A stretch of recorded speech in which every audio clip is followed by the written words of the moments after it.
Kapapasok pa lamang ng bagong taong na may bago na naman tayong pagkakaguluhan. Sa Domingo, mag-goodbye na sa Creamline.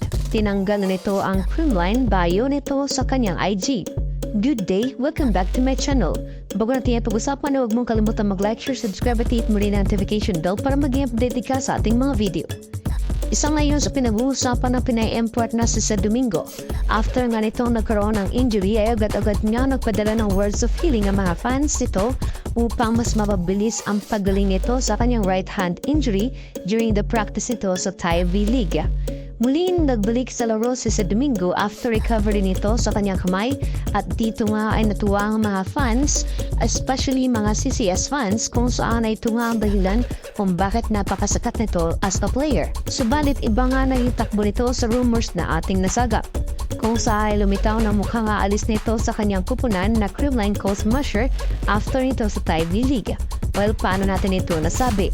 Ito ay dahil sa napansin ng mga supporters na inalis na Sa Domingo ang bayan nito na Creamline Coast Musher sa IG. At dito nga nagkagulo ang mga fans kung bakit ito nangyari. Nagbigay nga kaagad ng komento ang mga netizens patungkol dito kung saan ay mukhang hindi na sila naniniwala na aalis si Sad sa kanyang kupunan.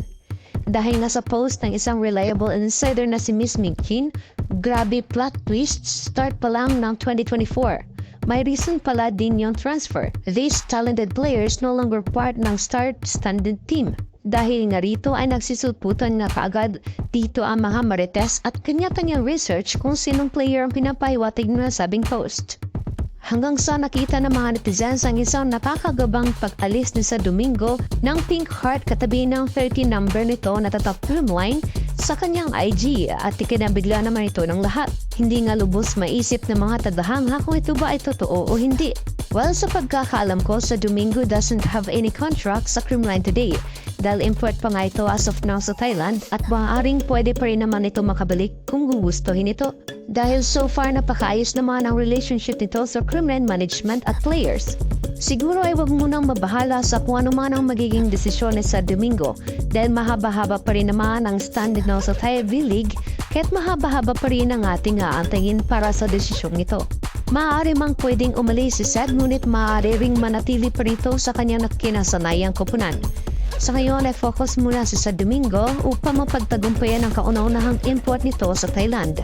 Mga kabalibol, isa ka ba sa malulungkot kung tuluyan ng haalis si Sa Domingo sa Creamline Coast Musher? Ito ba ang magiging dahilan upang ipalit si Bea De Leon sa kanyang posisyon? Ano sa tingin niyo? I-comment mo na yan.